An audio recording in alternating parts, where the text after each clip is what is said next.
Assalamualaikum warahmatullahi wabarakatuh. Innal hamdalillahi nahmaduhu wa nasta'inuhu wa nastaghfiruh wa na'udzu billahi min syururi anfusina wa min sayyiati a'malina. May yahdihillahu fala mudhillalah wa may yudlil fala hadiyalah.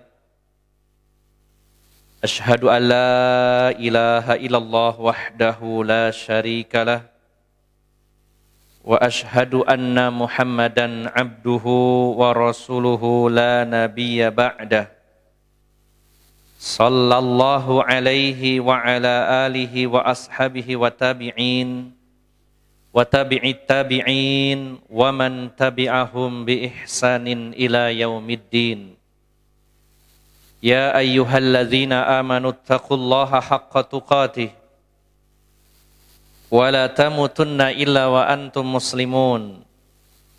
Ya ayyuhan nasu taqu rabbakumul ladzi khalaqakum min nafsin wahidah wa khalaqa minha zawjaha wa batha minhuma rijalan katsiran wa nisaa'a wattaqullaha alladzi tasaaluna bihi wal arham.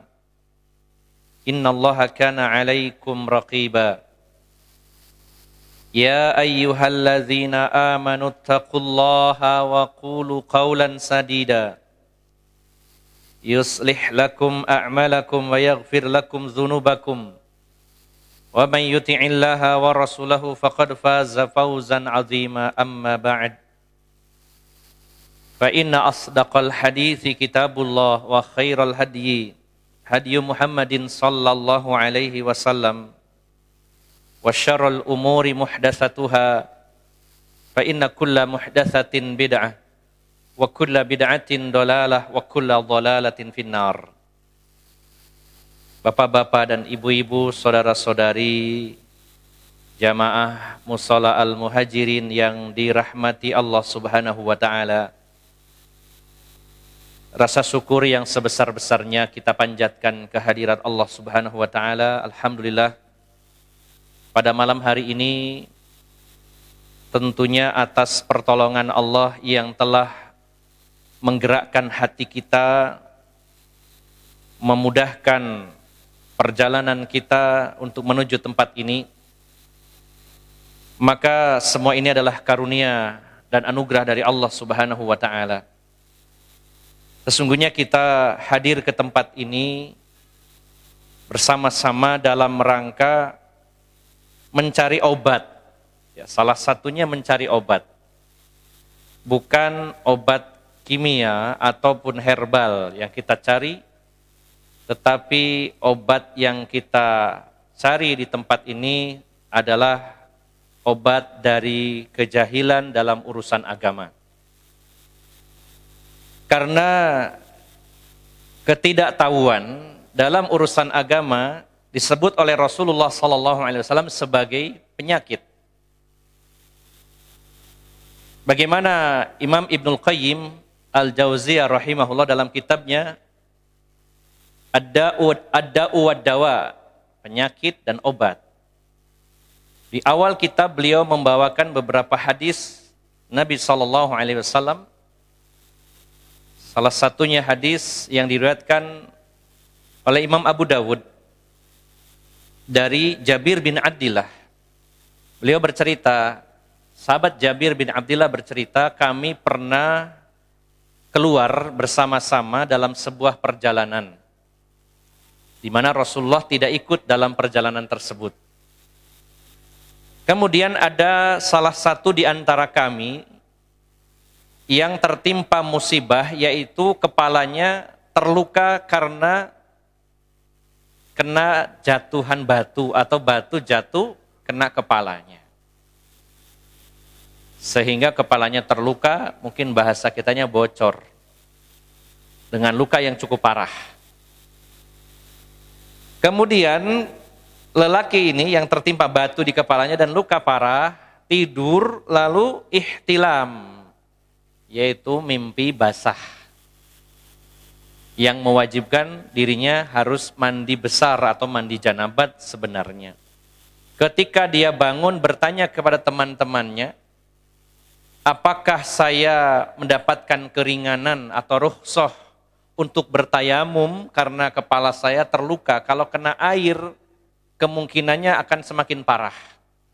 Maka teman-temannya menjawab spontan, kamu tidak mendapatkan rukhsah, kamu mampu dan bisa menggunakan air.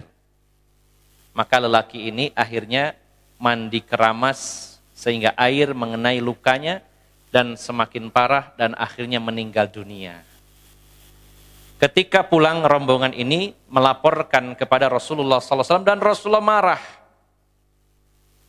Sampai beliau mengatakan, qataluhu qatalahumullah.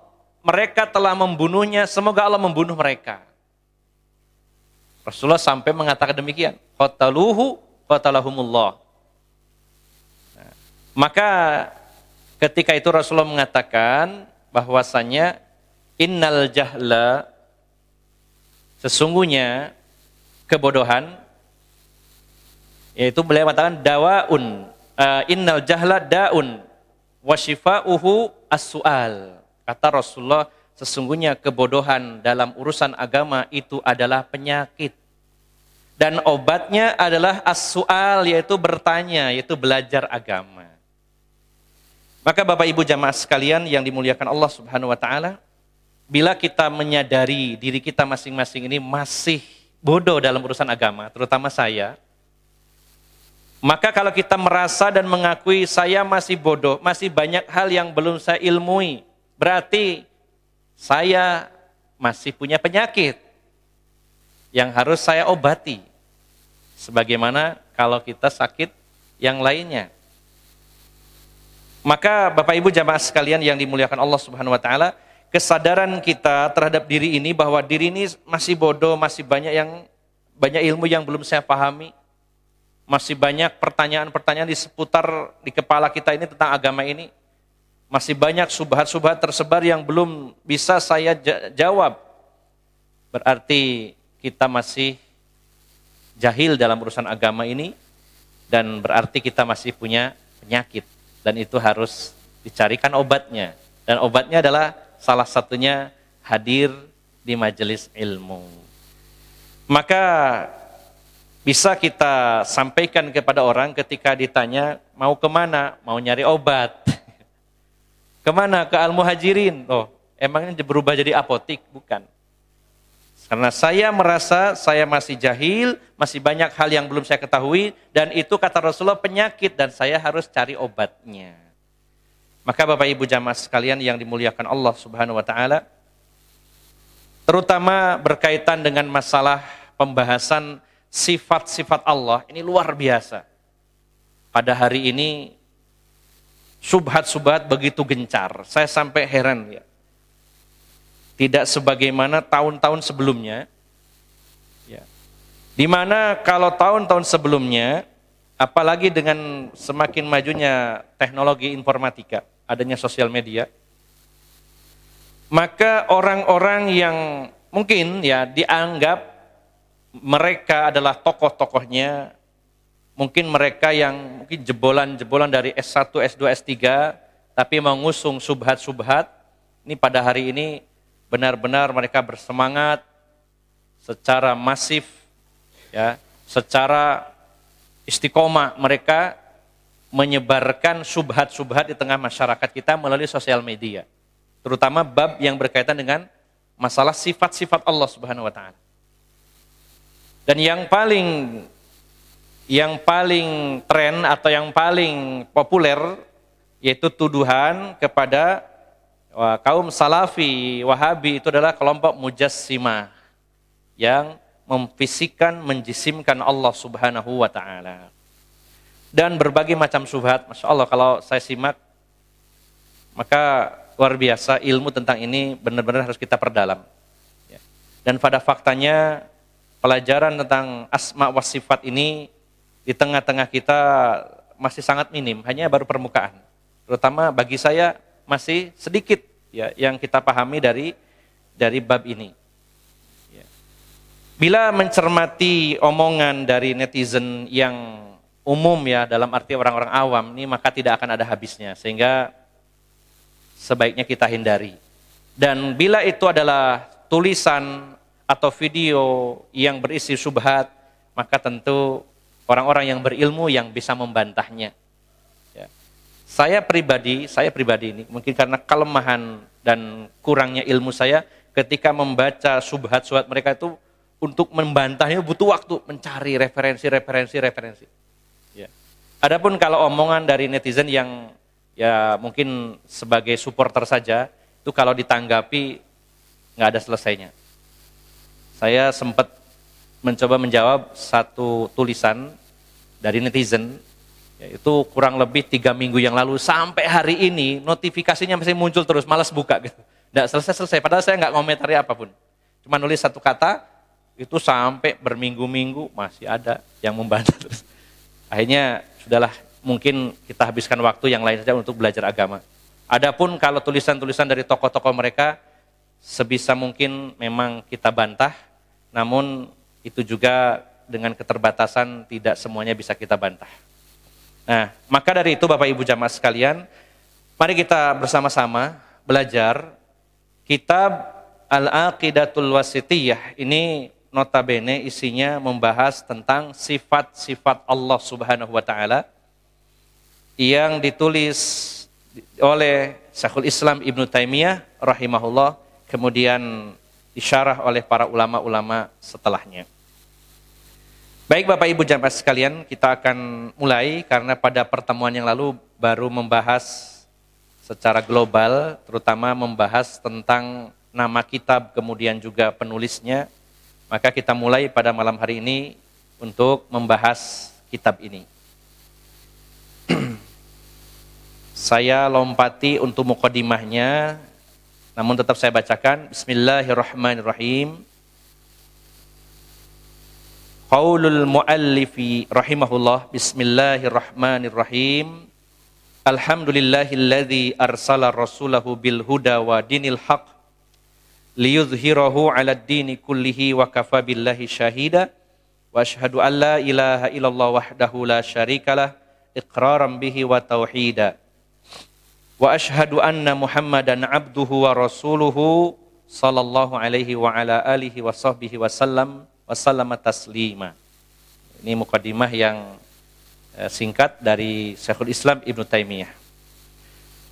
Beliau setelah menulis Bismillahirrahmanirrahim, dan ini memang sebuah awal yang baik karena memang meneladani dan juga tentunya mengikuti apa yang dianjurkan oleh Rasulullah SAW, memulai sesuatu dengan basmalah.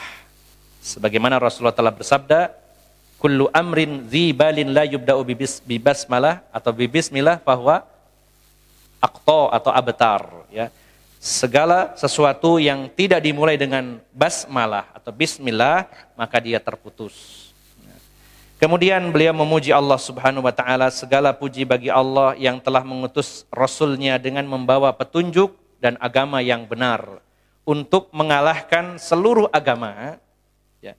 Dan cukuplah Allah sebagai saksinya.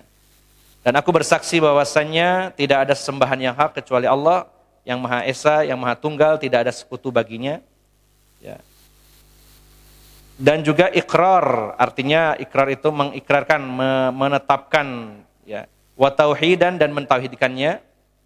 Kemudian wa asyhadu anna Muhammadan abduhu wa rasuluh, dan aku bersaksi bahwasanya Nabi Muhammad sallallahu alaihi wasallam adalah hamba dan utusannya, sallallahu alaihi wa ala alihi wa sahbihi wa sallama taslima. Nah. Baik, kita bahas berikutnya. Saya lompat-lompat karena memang kitab syarah, jadi satu baris, kadang beberapa kata dipotong, kemudian dijelaskan.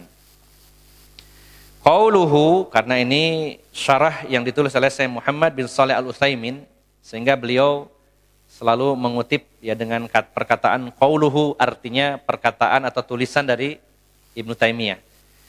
Qauluhu, amma ba'du fahadha i'tiqadul firqatin najiyatil mansurati ila qiyamis sa'ati ahlis sunnati wal jama'ati. Amma ba'd, adapun setelah ini, maka ini adalah i'tiqad firqatun najiyah al-mansurah ila qiyamis sa'ah. Maka ini adalah i'tiqad. Nah, yang dimaksud i'tiqad ini bahasa mudahnya dari ini diambil dari kata sebenarnya dari kata al-aqdu, ikatan.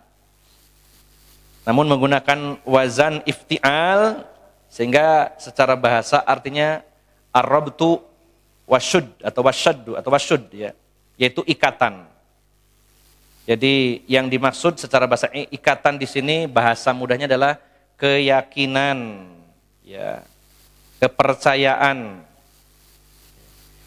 Jadi kata beliau ini adalah akidah, keyakinan Ahlus Sunnah yang disebut di sini awali dengan kalimat al-firqatin najiyati al-mansurati ila qiyamis sa'ati ahli sunnah wal jamaah.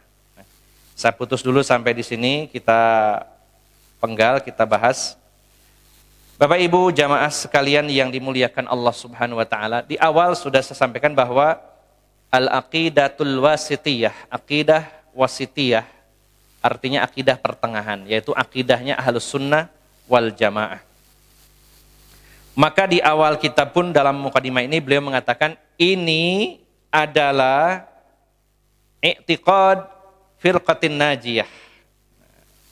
Di sini menggunakan bikasril fa dengan dikasrohkan fa-nya bimakna at-taifah.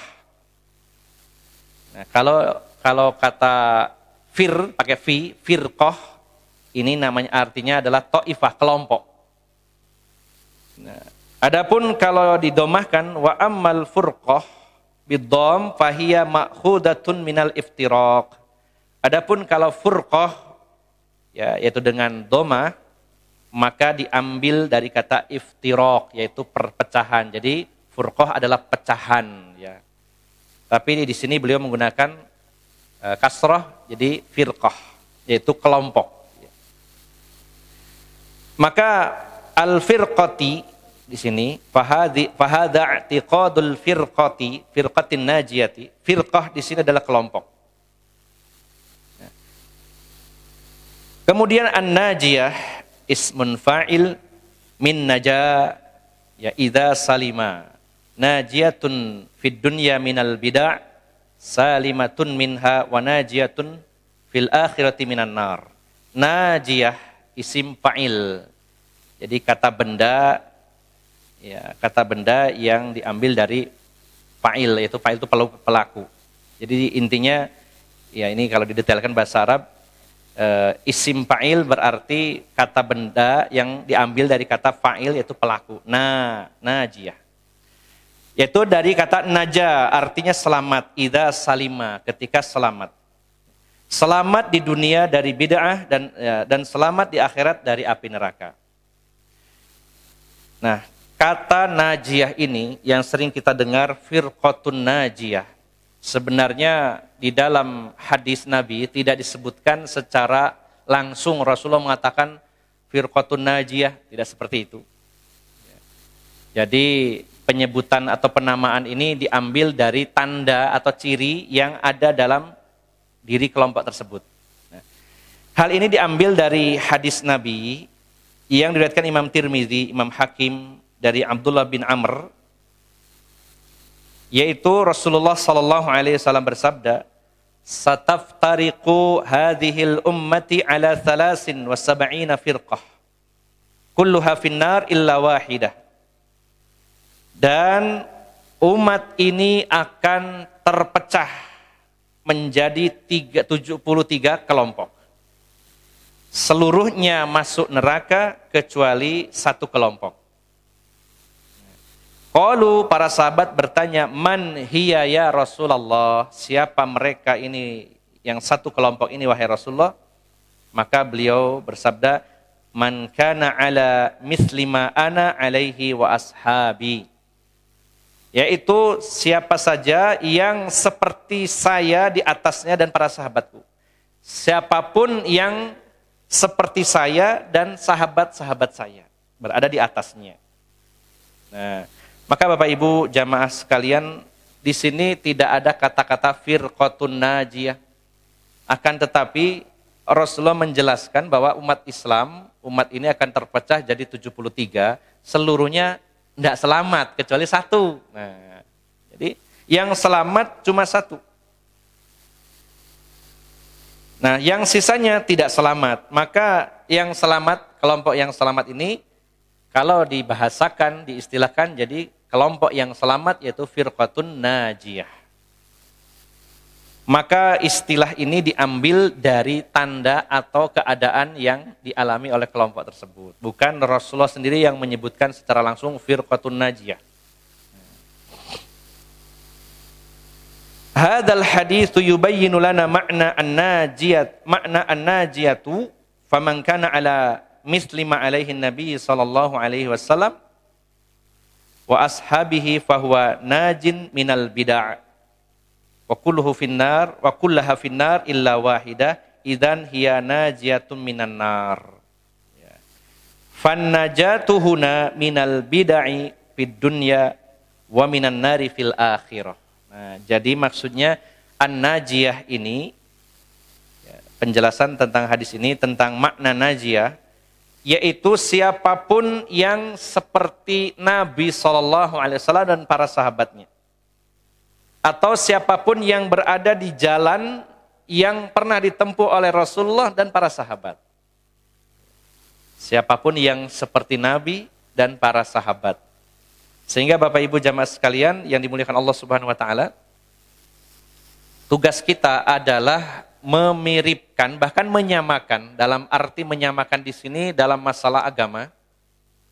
Menyamakan atau berusaha memiripkan, ya paling tidak mirip, ya, atau menyamakan diri kita dengan Rasulullah dan para sahabat dalam urusan agama. Semakin kita ini mirip dengan Rasulullah dan para sahabat, semakin dekat. Di sini mirip itu dalam hal apa saja, terutama dalam masalah akidah tentunya, dalam masalah ibadah, dalam masalah akhlak, adab dan semuanya. Semakin sama, ya kita targetnya sama, ya. Sama dalam sisi agama seperti Rasulullah dan para sahabat. Hanya saja pada prakteknya belum tentu 100% sama plek kita. Kita sedang berusaha. Tentunya masih ada gap ya antara kita dengan Rasulullah dan para sahabat. Masih ada jarak. Diakui atau tidak, masih banyak hal yang kita ini jauh daripada Rasulullah dan para sahabat. Tapi kita sedang berupaya. Ya. Dari masalah akidah, kita sedang belajar.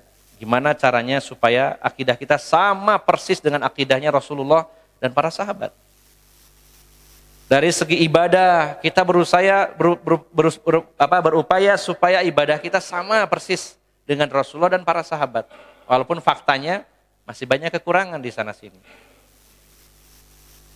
Bisa jadi secara teorinya sudah sama, secara keilmuan sama, prakteknya yang beda. Tetap sulit untuk benar-benar plek sama. Kita sedang berupaya saja. Ilmu-ilmu tentang bab sholat, termasuk sholat sunnah, mungkin sama dengan keilmuan yang disampaikan oleh Rasulullah SAW, tapi pada prakteknya belum tentu sama. Rasulullah melakukan, kita belum. Dalam masalah akhlak, adab, juga sama. Kita belum tentu 100% akhlak, adab kita seperti Rasulullah dan para sahabat. Maka tugas kita Bapak Ibu jamaah sekalian adalah bagaimana caranya supaya dalam segi agama kita ini sama dengan Rasulullah dan para sahabat.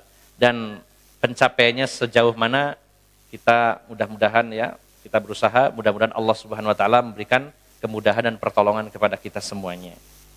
Nah, maka orang yang selamat itu adalah orang yang semisal seperti apa yang berada di atasnya, yaitu Rasulullah dan para sahabat.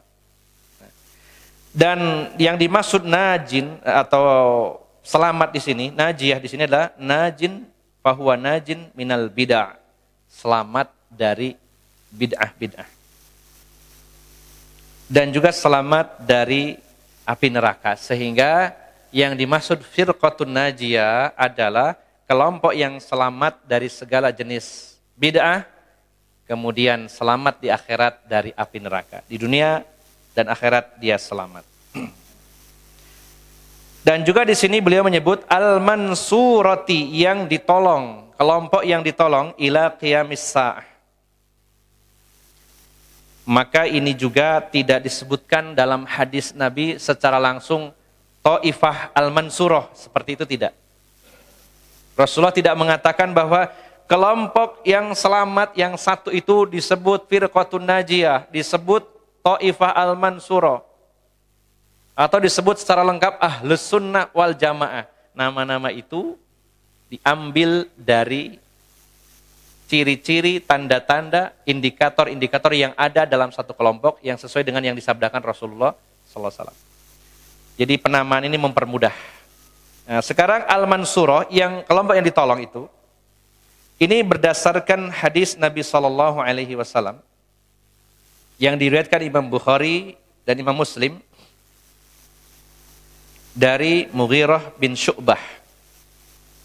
Rasulullah SAW bersabda, la tazalu ta'ifatun min ummati 'alal haqqi zahirin.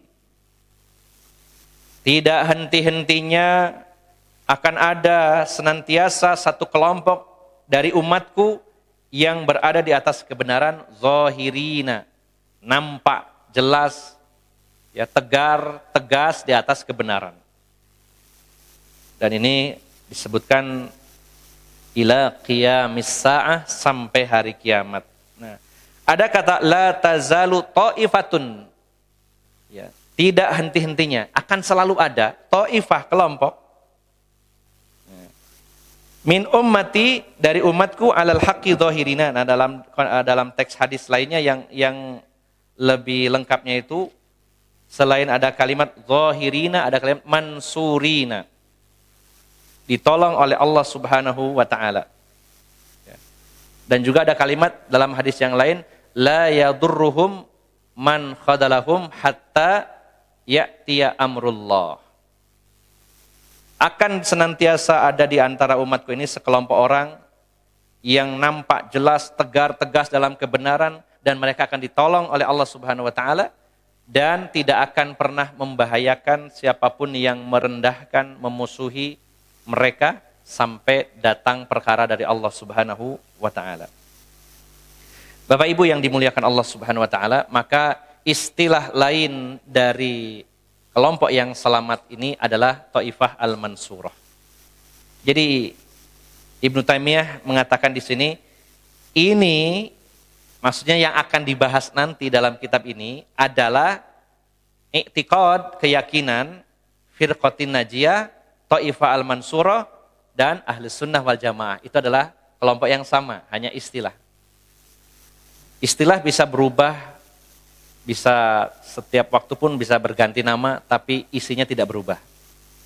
Al-Firqatun Najiyah, ya sama, adalah Taifah al-Mansurah. Istilah lainnya lagi dalam pembahasan lebih luasnya disebut Al-Ghuraba.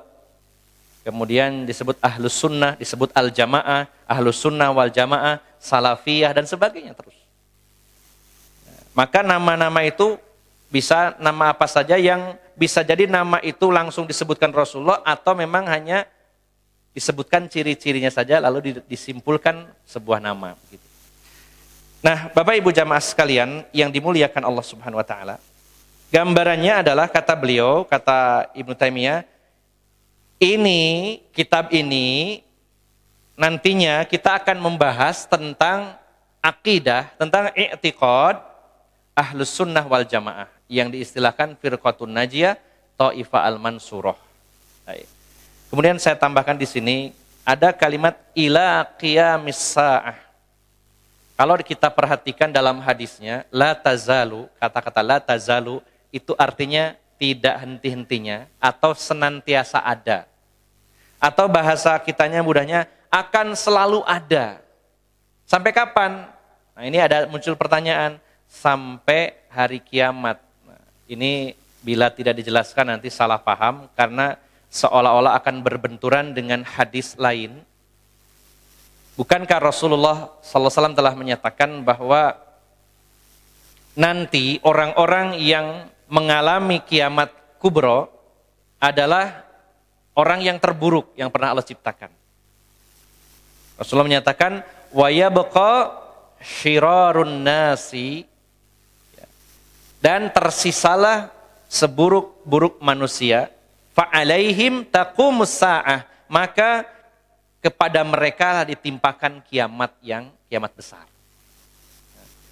Apalagi kalau kita linkkan dengan hadis tentang ar-rihut thayyibah, angin baik yang berhembus, di mana Rasulullah mengatakan bahwa di akhir zaman, ini para ulama menjelaskan, diantaranya saya kutip dari kitab Asyratus Sa'ah, Syekh Yusuf Al-Wabil menjabarkan hal ini, membawakan hadis-hadis di antara tanda-tanda kecil kiamat. Tanda-tanda kecil kiamat ini adanya angin yang berhembus dari arah Yaman. Dalam hadis yang lain dari arah Syam. Mana yang betul, Yaman apa Syam? Para ulama menggabungkan dua hadis ini. Di antara mereka menyatakan bahwa yang pertama bisa saja anginnya berasal dari dua tempat tersebut, Yaman dan Syam. Tidak perlu dipertentangkan. Hadis ini mengatakan dari Syam, yang ini dari Yaman. Itu angin yang lembut, lebih lembut dari sutra, melewati ketiak-ketiak orang-orang yang ada iman walaupun sebesar biji sawi, dan semua yang memiliki iman walaupun sebesar biji sawi akan meninggal dunia dengan sebab angin lembut tersebut. Dan ini adalah bentuk ikram, kemuliaan dari Allah Subhanahu wa taala kepada orang-orang yang beriman di akhir zaman. Bapak Ibu yang dimuliakan Allah Subhanahu wa taala, memang kalau kitab syarah itu karena diputus-putus, dipotong-potong, kalau awal memang kadang masih bingung ini bahas apa sebenarnya, nanti baru disimpulkan ada gambaran. Namun pada intinya, di awal kitab ini penulis Ibnu Taimiyah, Syekhul Islam Ibnu Taimiyah mengatakan bahwa kita nanti akan membahas i'tiqad, ya, keyakinan, yaitu firqatun najiyah, Thaifah al-mansurah, ahlus sunnah ila qiyamis sa'ah. Jadi kita fokus dulu bahas tentang kata atau istilah firqatun najiyah, Thaifah al-mansurah dan ahlus sunnah wal jamaah. Nanti baru setelah ini ada gambaran jelasnya sebenarnya i'tiqadnya ahlus sunnah atau i'tiqadnya firqatun najiyah dan Thaifah al-mansurah itu seperti apa. Nah ini belum dibahas, makanya masih putus gitu ya. Tapi kita coba untuk mendetailkan kata dari firqatun najiyah, Thaifah al-mansurah dan ahlus sunnah wal jamaah.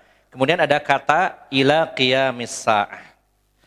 Bapak Ibu yang dimuliakan Allah Subhanahu wa taala, umat Islam sebagaimana dikabarkan Rasulullah SAW pecah menjadi 73 firqah atau ta'ifah atau kelompok. Dan seluruhnya tidak selamat. Seluruhnya masuk neraka. Hanya satu kelompok yang selamat.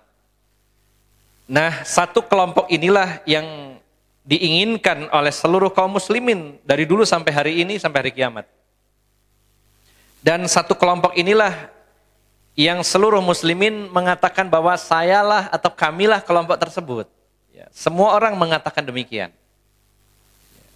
Tidak ada kecap nomor 2. Pasti semuanya mengatakan kamilah ahlus sunnah, kamilah ahlus sunnah wal jamaah.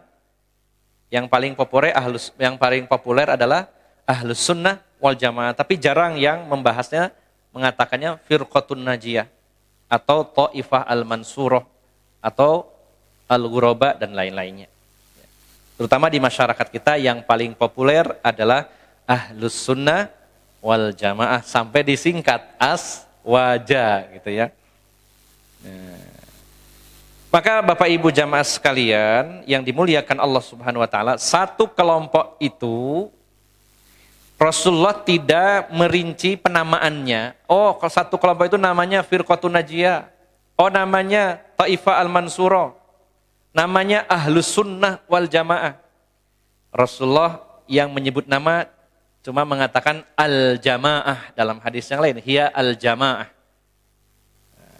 Kemudian yang lainnya adalah disebutkan ciri-cirinya.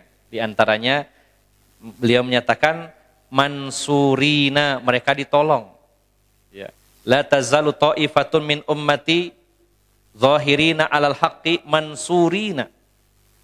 Atau la yadurruhum man khadalahum hatta ya'tiya amrullah. Nah, maka Bapak Ibu jamaah sekalian, satu kelompok yang selamat masuk surga, sehingga diistilahkan kelompok yang selamat.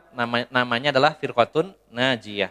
Yang ditolong karena sepanjang perjalanan umat ini, dari zaman Nabi SAW sampai kiamat, kelompok ini akan selalu ada dan selalu ditolong oleh Allah Subhanahu wa taala. Lalu pertanyaannya Bapak Ibu jamaah sekalian, kalau selalu ada, sementara dikatakan selalu ada sampai hari kiamat, bukankah kiamat menimpa orang-orang yang terburuk? Bagaimana bisa akan menimpa kelompok yang ditolong oleh Allah Subhanahu wa taala? Sepertinya bertentangan begitu ya. Nah, Bapak Ibu jamaah sekalian yang dimuliakan Allah Subhanahu wa taala, maka kita meyakini di antara salah satu tanda kiamat, dan ini termasuk tanda kecil, yaitu berhembusnya angin lembut. Dalam satu hadis dijelaskan dari Yaman, dalam hadis yang lain dari Syam. Lalu para ulama menjelaskan di antaranya, apakah hadis ini bertentangan antara angin dari Yaman dan dari Syam? Maka mereka para ulama mengkompromikan. Karena jika ada dua dalil, dua-duanya sahih, jalan terbaik adalah dengan thariqatul jam'i, yang digunakan para ulama, metode menggabungkan, mengkompromikan. Ya. Kalau memang masih ada ruang untuk meneliti dalil-dalil tersebut dan ternyata yang satunya kuat, yang satunya lemah, bisa jadi diambil thariqatut tarjih. Metode memilih yang lebih kuat. Tapi kalau dua-duanya kuat, kalau dipakai dua-duanya bertentangan, kalau dipakai salah satunya, masa kita membuang dalil yang sahih? Nah, maka cara yang benar adalah thariqatul jam'i, mengkompromikan. Sehingga para ulama menjelaskan bahwa di antaranya pendapat yang pertama mengatakan mengkompromikan dua hadis tentang angin dari Yaman dan angin dari Syam. Pendapat pertama mengatakan bahwa angin itu bisa jadi berhembus setatnya dua-duanya dari dua daerah tersebut. Kan nggak ada salahnya ya Allah memunculkan angin itu dari berapa titik pun terserah Allah gitu ya. Nggak ada pertentangan di sana. Dari Yaman muncul, dari Syam juga muncul berhembus.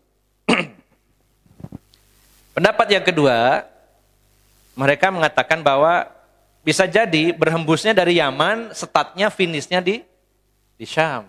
Keliling dunia angin itu. Bahkan di dalam hadis dijelaskan seandainya ada orang masuk ke dalam gunung, masuk ke dalam bunker gitu ya, tetap akan dilewati angin tersebut. Bagi Allah mudah itu ya. Walaupun mau masuk ke zona anti nuklir gitu ya, ada bunker yang dibuat untuk menyelamatkan katanya para pemimpin dunia kalau terjadi perang nuklir, nggak akan bisa ditembus oleh radiasi. Nah, bagi Allah mudah itu ya. Sampai Rasulullah menjelaskan seandainya ada orang bersembunyi ke dalam gunung, angin itu akan mendatanginya. Maka bisa jadi, kata para ulama yang pendapat kedua, startnya di salah satu dari dua tempat tersebut. Bisa jadi dari Yaman menuju Syam atau dari Syam menuju Yaman. Tapi sebelumnya keliling dulu seluruh dunia. Dan siapapun penduduk bumi yang masih memiliki iman, walaupun sebesar biji sawi, angin itu akan melewati di bawah ketiaknya dengan lembut, selembut melebihi lembutnya sutra, lalu Allah akan wafatkan orang tersebut. Sehingga di atas muka bumi ini, pasca berhembusnya angin ini, setelah selesai berhembus, tidak tersisa satupun orang yang beriman kepada Allah Subhanahu wa taala. Bahkan saat itu sudah tidak ada lagi yang memakmurkan Baitullah, sehingga Baitullah akan dirobohkan. Ya, tanda kiamat yang lainnya adalah dirobohkannya Ka'bah. Karena sudah nggak ada lagi yang beribadah, bahkan jangankan beribadah, sudah tidak ada lagi yang menyebut Allah, Allah. Maka di sini pun dibahas sebenarnya, ternyata ada di sini, bukan hanya dibahas oleh para ulama lain dalam bab kiamat, bukan hanya dibahas oleh Syekh Yusuf Al-Wabil dalam kitabnya Asyratus Sa'ah, tapi Syekh Muhammad bin Shalih Al-Utsaimin juga membahasnya di sini. Wahuna, Yarudu iskal wa huwa anna Rasul alaihi salatu wassalam akhbara bi anna as-sa'ata taqumu ala shiraril khalqi. Akhrajahul Bukhari wa annahu la taqumu hatta la yuqalu Allah Allah. Fa kaifa tajma'u baina hadha wa baina qawluhu ila qiyamis sa'ah. Jadi kalau sudah wafat semua orang-orang baik, tersisalah orang-orang yang terburuk yang pernah Allah ciptakan. Maka kepada mereka lah kiamat akan ditimpakan. Bahkan dalam hadis lain dijelaskan, ya taharujuna kama taharujil himar. Yang tersisa itu manusia-manusia terburuk di mana mereka akan berhubungan intim sebagaimana keledai. Artinya pergaulan bebas, bahkan bukan hanya bebas tapi tanpa malu. Kalau hari ini memang banyak sekali pergaulan bebas. Tapi masih sembunyi-sembunyi walaupun sudah mulai memberanikan diri. Ya. Ini rusaknya zaman. Kalau orang dulu berbuat maksiat itu kebanyakan sembunyi. Ya. Ya. Kalau sekarang banyak orang bangga dengan maksiat, ya, ditampakkan. Bahkan di beberapa berita yang viral, seperti salah satunya di Korea, walaupun tidak sempat nonton ya, jangan nonton ya. Itu ada sepasang muda-mudi yang berhubungan intim di pinggir jalan, nyari sensasi. Nah, ini sudah mulai mengarah ke sana. Tapi alhamdulillah masih banyak orang yang beriman yang menyembah Allah Subhanahu wa taala. Nanti setelah angin lembut itu berhembus, seluruh orang baik yang beriman sudah tidak ada lagi, habis. Bahkan sudah tidak disebut lagi nama Allah, Allah di atas muka bumi ini. Maka pertanyaannya adalah, kalau Taifah Al-Mansurah, kelompok yang ditolong ini akan selalu ada sampai hari kiamat, berarti apakah mereka juga termasuk orang yang ditimpa atau tertimpa kiamat kubro? Dan apakah mereka juga termasuk seburuk-buruk manusia? Maka disinilah pentingnya mentakwil bila takwil itu ada dalilnya. Di sini pun dikatakan oleh Syekh Muhammad bin Shalih Al-Utsaimin bahwasanya mentakwil itu dibolehkan kalau memang takwil itu kan mengalihkan kepada makna lain. Bila memang ada dalilnya, kalau nggak ada dalilnya kita terima apa adanya. Istilahnya nggak ada qarinah. Kita terima ayat, kita terima hadis, apa adanya. Bisa ditakwil ketika ada dalil yang menjelaskan tentang itu. Kalau tidak ada, kita tidak berani mentakwilnya. Di sini dikatakan oleh Syekh Muhammad bin Shalih Al-Utsaimin, ya, fahum mansuruna ila qarbi qiyamis sa'ah. Ya. Maksudnya mereka, kelompok yang ditolong oleh Allah Subhanahu wa taala itu sampai dekat datangnya kiamat, bukan sampai terjadinya kiamat gitu. Di mana takwilnya? Takwilnya adalah ketika ada kata ila qiyamis sa'ah, kelompok ini akan selalu ada sampai kiamat. Yang dimaksud adalah sampai mendekati gerbang kiamat. Bahkan sudah sangat dekat sekali. Karena angin yang berembus tadi itu munculnya setelah kemunculan tanda-tanda besar. Sudah muncul Imam Mahdi, kemudian muncul Dajjal, kemudian turunnya Isa ibnu Maryam, kemudian terbunuhnya Dajjal, kemudian munculnya Ya'juj wa Ma'juj, kemudian Ad-Dabah, kemudian tulu'us syamsi min maghribiha, terbitnya matahari dari barat. Tanda-tanda besar itu sudah semuanya muncul, maka angin ini baru berhembus. Itu menunjukkan sudah sangat dekat sekali dengan kiamat. Nah, yang dimaksud kelompok tadi selalu ada sampai mendekati hari kiamat itu, sampai hari kiamat itu maksudnya sampai mendekati kiamat. Dari mana takwil atau dalilnya kok bisa ditakwil mendekati kiamat? Ya tadi karena yang tertimpa kiamat kubro adalah manusia terburuk. Tidak mungkin Taifah Al-Mansurah akan tertimpa kiamat. Sehingga yang dimaksud oleh penulis dan termasuk juga dalam hadis Nabi, bahwa kelompok tadi akan senantiasa ada sampai mendekati sedekat-dekatnya dengan kejadian kiamat kubro. Bukan benar-benar sampai kiamatnya begitu. Baik, kita lanjutkan sedikit lagi. Adapun kalimat ahlus sunnah wal jamaah adhafahum ila sunnah li'annahum mutamassikuna biha wal jama'atu li'annahum mujtami'una 'alaiha. Kata ahlus sunnah wal jamaah itu diidofahkan oleh mereka kepada kata sunnah. Maksudnya disandarkan, ditempelkan, dinisbatkan kepada sunnah. Dan sunnah di sini bukan pengertian sunnah secara sempit sebagaimana sunnah diartikan sebagai sunnah dalam sisi fikih. Sunnah itu kalau dikerjakan dapat pahala, kalau ditinggalkan tidak apa-apa. Berarti ahlus sunnah itu orang-orang yang biasa mengerjakan amalan sunnah. Ya, bukan sesempit itu. Karena as-sunnah yang dimaksud di sini adalah at-thariqah, itu jalan. Itu apa? Agama ini.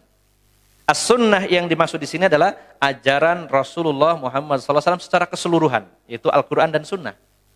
Bukan pengertian sunnah secara spesifik.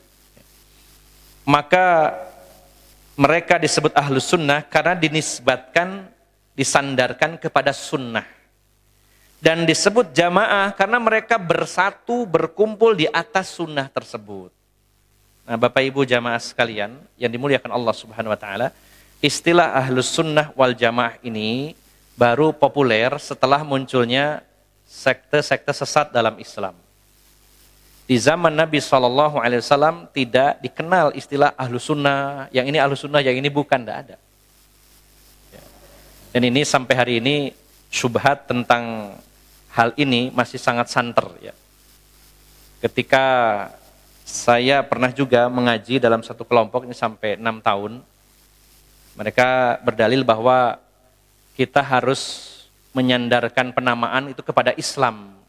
Karena Allah mengatakan dalam Al-Quran berfirman, huwa sammakumul muslimuna min qabl.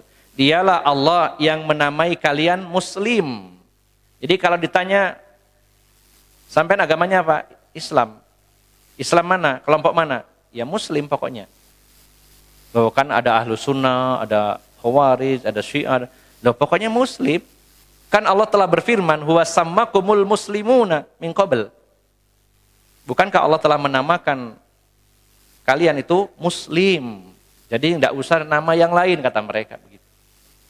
Maka ini pernah terjadi dialog antara seorang profesor dengan Syekh Nasruddin Al-Albani membahas tentang penamaan ini.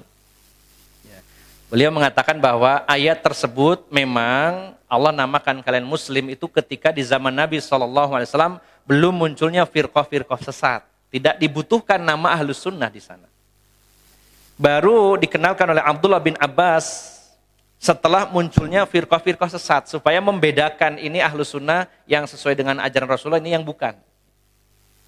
Jadi memang betul tidak ada disebutkan di zaman Nabi SAW istilah ini. Nah, Rasulullah hanya menyebutkan apa yang akan terjadi di masa mendatang, kan akan pecah 73, yang 72 masuk neraka, yang satu selamat, yang satu itulah ahlus sunnah al-jamaah, yang satu itulah apa yang mengikuti aku dan para sahabatku. Maka istilah ahlus sunnah wal jamaah ini disandarkan kepada sunnah, dan jamaah di sini artinya mereka berkumpul bersatu di atasnya. Kemudian Bapak Ibu jamaah sekalian yang dimuliakan Allah Subhanahu wa taala. Walihada lam taftariq hadhil firqatu kama iftaraqa ahlul bidah. Najidu ahlal bid'ah kal jahmiyati mutafarriqina wal mu'tazilati mutafarriqina wal rawafid mutafarriqina wa ghairihim min ahli ta'til mutafarriqin. Ini sangat penting Bapak Ibu jamaah sekalian. Kenapa ada istilah al-jamaah? Karena ahlul bid'ah, yaitu firqah-firqah sesat, ya, mereka walaupun namanya satu, mereka berpecah belah menjadi sekte-sekte turunannya. Sementara ahlus sunnah tetap satu. Ya. Jadi bedanya kalau ahlus sunnah itu kenapa disebut al-jamaah? Karena mereka bersatu di atas al-haq, yaitu as-sunnah. Sementara ahlul bid'ah itu berpecah belah. Kita mungkin hanya mengenal istilah khawarij, hanya satu. Padahal khawarij itu juga di tubuh mereka sendiri pecah jadi sangat banyak pecahan. Ada Khawarij yang sekte Muhakkimah, ada Najdat, ada Ibadiyah, dan lain-lain. Ya. Begitu pula kelompok Jahmiyah, ya. Ada Al-Masiriyah diantaranya. Kemudian Mu'tazilah juga begitu. Ada Mu'attilah, ada Wasiliyah, pecah.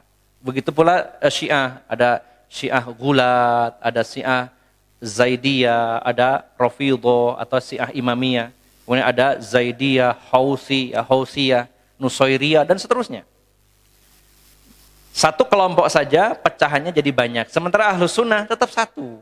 Karena merujuknya kepada sunnah.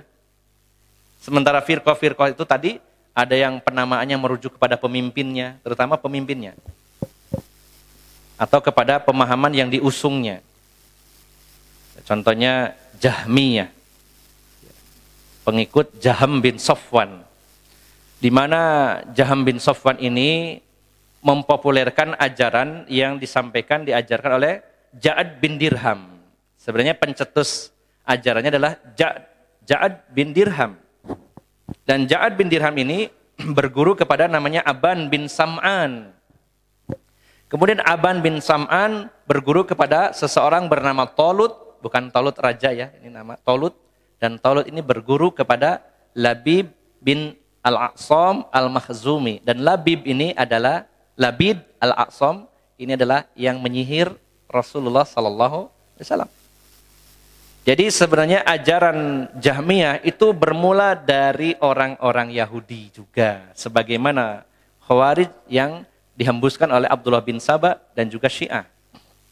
Maka Jahmiyah diambil dari kata pemimpin, nama pemimpinnya Jaham bin Safwan, yang mereka meniadakan sifat-sifat Allah.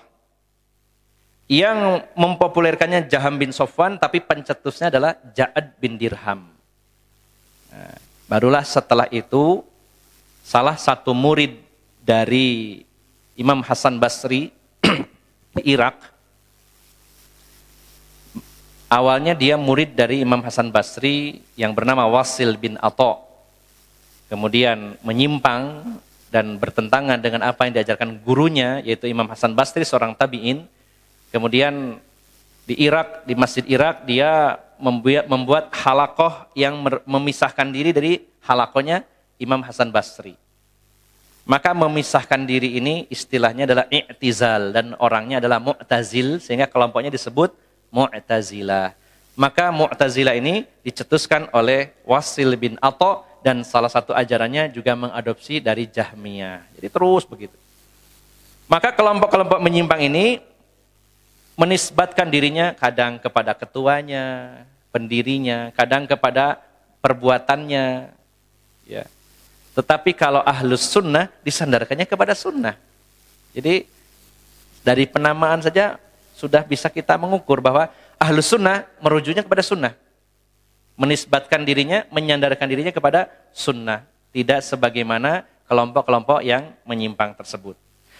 Kemudian mengapa disebut al-jamaah? Karena bersatu di atas sunnah, sementara ahli bid'ah itu pecah belah. Akan tetapi, kata beliau di sini, Syekh Utsaimin menyatakan, ya, wa in kana qad yahsilu bainahum khilaf, lakinnahu khilafun la yadur.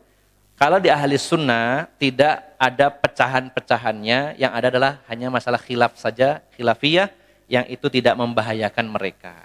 Nah, jadi gampangannya Bapak Ibu jamaah sekalian, semua orang yang menisbatkan dirinya kepada sunnah, benar-benar mengikuti sunnah Nabi SAW, tidak ada perpecahan, yang ada adalah hanya masalah khilafiyah atau mungkin ijtihadiyah saja.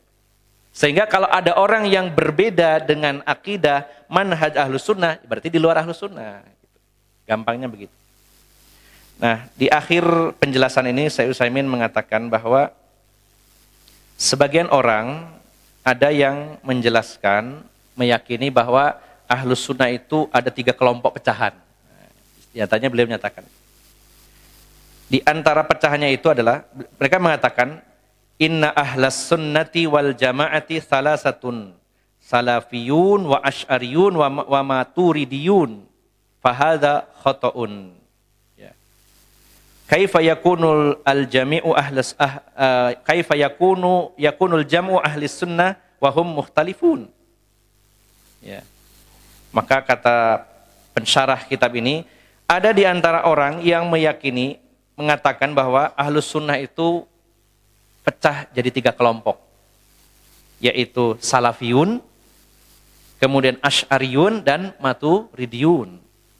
Kata beliau, ini adalah kesalahan besar. Ya. Bagaimana mungkin satu persatuan, satu perkumpulan di mana mereka saling berbeda? Kalau memang ahlus sunnah, semuanya merujuk kepada sunnah. Tidak berbeda-beda. Kalaupun berbeda, hanya masalah-masalah yang furu' saja. Masalah cabang-cabang agama, masalah-masalah fikih terutama. Di sana ada khilafiyah, bahkan ada namanya ijtihadiyah. Nah, maka kalau ahlus sunnah dibagi-bagi pecah-pecah, terus menisbatkan dirinya kepada sunnahnya di mana? Dan yang menisbatkan kepada sunnah yang mana? Nah, bahkan sampai hari ini Bapak Ibu jamaah sekalian, khususnya di negeri kita ini, maka bahkan lebih tegas lagi mengatakan bahwa ahlus sunnah itu adalah orang-orang yang mengikuti ajarannya Imam Abu Hasan al-Asy'ari. Itu adalah ahlus sunnah. Kalau nggak mengikuti beliau, bukan ahlus sunnah. Ya. Nah, ini yang paling santer pada hari ini, bagaimana para dai-dai mereka mengarahkan umat ini untuk memegang teguh bahwa ahlus sunnah itu ya pengikut Imam Asy'ari atau setidaknya Maturidi yang menetapkan sifat 13 dan sifat 20. Dan sisa sifat-sifat Allah mereka takwil dengan penakwilan yang tidak ada dasarnya. Dan justru ketika kita menawarkan akidah sebagaimana akidahnya para sahabat, para tabi'in, para tabi'ut tabi'in terkait sifat-sifat Allah, mereka menuduh kita mujassimah. Ketika kita menyampaikan bahwa Allah itu punya wajah, Allah itu punya tangan, Allah itu bersemayam di atas aras, kata mereka, berarti sama dengan makhluk dan ini memiliki fisik, punya wajah, punya tangan, punya betis. Maka dianggaplah kita kelompok yang mujassimah dan ini adalah kelompok yang sesat menurut mereka. Bahkan tuduhan itu mengarah kepada Syekhul Islam Ibnu Taimiyah rahimahullah yang mereka katakan beliau seorang yang melakukan tajsim atau kelompok mujassimah tadi. Dan kita yang mengkaji kitab beliau berarti juga kelompok mujassimah karena meyakini Allah itu punya jasmani. Sebenarnya interpretasi mereka sendiri ketika Allah mengatakan yadullahi fauqa aydiyahum, tangan Allah di atas tangan mereka. Kata mereka, tangan berarti Allah punya fisik tangan. Nah, mereka sendiri yang mengasumsikan Allah itu seperti manusia. Padahal kita enggak seperti itu. Allah punya tangan, ya, tapi tidak seperti makhluknya. Selesai. Sebenarnya pendek. Allah punya wajah, iya punya, tapi wajahnya tidak seperti makhluknya. Mereka mengatakan, nggak bisa, Allah itu nggak punya wajah. Kalau punya wajah berarti seperti manusia. Lah yang mengatakan seperti manusia itu siapa? Dia sendiri.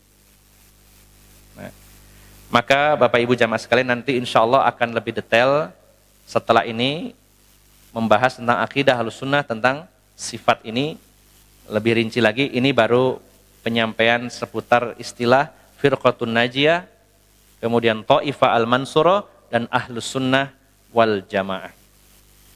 Saya simpulkan Bapak Ibu jamaah sekalian untuk kajian pada malam hari ini juga masih jauh dari poin yang akan diinginkan dalam kitab ini sebenarnya ya. Kita sabar pelan-pelan ya, karena inilah kitab syarah. Satu baris dijabarkan dulu, baru nanti masuk kepada tema inti. Insya Allah kalau sudah masuk pada tema inti lebih seru lagi dan lebih detail lagi insya Allah. Saya simpulkan bahwa Syekhul Islam Ibnu Taimiyah dalam kitab Al-Aqidah Al-Wasithiyah ini, setelah beliau menyampaikan muqaddimah, memuji Allah dan bersalawat atas Nabi SAW, kemudian beliau mengatakan bahwa inilah i'tiqad, keyakinan dan akidah firqatun najiyah, Thaifah al-Mansurah dan Ahlus Sunnah sampai hari kiamat. Di mana Thaifah al-Mansurah atau firqatun najiyah adalah satu kelompok dari kaum muslimin yang diselamatkan oleh Allah Subhanahu wa taala ketika kelompok-kelompok lainnya masuk ke dalam neraka. Dan kelompok ini akan selalu ada sepanjang zaman, dari zaman Nabi SAW sampai mendekati gerbang kiamat. dan selalu akan ditolong oleh Allah Subhanahu wa taala. Jadi Bapak Ibu jamaah sekalian, tidak perlu khawatir karena Rasulullah menegaskan la yadurruhum man khadalahum. Tidak akan membahayakan mereka siapapun yang memusuhi mereka. Jadi mau mereka ribut, mau memfitnah, mau merusak karakter, mau ngapain, terserah. Dakwah kita tetap jalan, kita ngaji, tetap berdakwah, menyampaikan kepada masyarakat. Ya mudah-mudahan harapannya, mudah-mudahan kita memohon kepada Allah, semoga kita termasuk Taifah Al-Mansurah yang ditolong oleh Allah Subhanahu wa taala, karena kalau kita termasuk kelompok tersebut tidak akan membahayakan kita sedikit pun rongrongan, permusuhan, penghinaan, fitnah dan lain-lainnya dari mereka. Semua itu tidak ada artinya di sisi Allah Subhanahu wa taala. Maka kelompok ini adalah kelompok Ahlus Sunnah wal Jamaah, yaitu kelompok yang menisbatkan dirinya kepada sunnah Nabi SAW, bukan menisbatkan kepada pemimpin mereka, bukan menisbatkan kepada tempat di mana mereka berdiri, bukan menisbatkan kepada misalkan ciri-ciri mereka khusus, tidak, tapi menisbatkan diri kepada sunnah Nabi SAW. Dan mereka bersatu di atas al-haq, di atas sunnah ini, tidak berpecah belah sebagaimana sekte-sekte bid'ah. Adapun perbedaan di antara ahlu sunnah itu hanyalah bersifat khilafiyah atau bisa jadi juga bersifat ijtihadiyah saja, dan itu tidak akan membahayakan pada dasarnya jika disikapi dengan benar. Maka jika ada yang menyatakan berbeda dengan akidah Ahlus Sunnah wal Jamaah, ya kita tidak terlalu ambil pusing, dia keluar atau memisahkan diri dari Ahlus Sunnah wal Jamaah. Ini kurang lebih gambaran tentang Firqatun Najiyah, Taifah Al-Mansurah, dan Ahlus Sunnah wal Jamaah. Insya Allah pada kesempatan berikutnya kita akan lanjutkan sebenarnya i'tiqad Ahlus Sunnah itu seperti apa. Dan saya bacakan satu baris untuk episode berikutnya, ya, yaitu wahwa al-imanu billahi wa malaikatihi wa kutubihi wa rusulihi wal ba'tsi ba'dal mauti wal imani bil qadari khairihi wa syarrihi. Di antara i'tiqad akidah Ahlus Sunnah wal Jamaah itu adalah mereka Ahlus Sunnah itu beriman dengan rukun iman yang 6. Iman kepada Allah, malaikat-malaikatnya, kitab-kitab sucinya, rasul-rasulnya, dan hari berbangkit setelah kematian atau hari kiamat, dan beriman kepada qada dan qadar yang baik maupun yang buruk. Maka salah satu akidah Ahlus Sunnah adalah mengimani rukun iman yang 6. Nah nanti dari yang 6 itu beriman kepada Allah, di antara bagian dari iman kepada Allah adalah beriman dengan sifat-sifat Allah. Barulah masuk pembahasan tentang sifat-sifat Allah. Jadi kesimpulannya adalah kitab ini akan membahas akidah Ahlus Sunnah yang beriman dengan rukun iman yang 6, salah satunya iman kepada Allah, dan di antara bagian iman kepada Allah adalah beriman dengan sifat-sifat Allah. Inilah inti dari kitab Al-Aqidah Al-Wasithiyah yang akan kita bahas insya Allah selanjutnya. Demikian Bapak Ibu jamaah sekalian, mudah-mudahan bisa dipahami, dan mudah-mudahan Allah berikan pertolongan, kemudahan bagi kita, karena pembahasan tentang ini cukup membutuhkan konsentrasi dan daya ingat, dan mudah-mudahan juga diberi kesempatan untuk mencatat supaya bersambung, supaya tidak salah paham. Dan tentunya kita hanya memohon kepada Allah Subhanahu wa taala semoga kita dipilih di antara hamba-hamba Allah sebagai bagian dari Ahlus Sunnah wal Jamaah, Taifah Al-Mansurah, dan Firqatun Najiyah. Demikian, semoga bermanfaat. Mohon maaf atas segala kekurangan. Aqulu qawli hadza wa astaghfirullaha li wa lakum wa akhiru da'wana anil hamdulillahi rabbil alamin. Subhanakallahumma wa bihamdika asyhadu an la ilaha illa anta astaghfiruka wa atubu ilaik. Wassalamualaikum warahmatullahi wabarakatuh.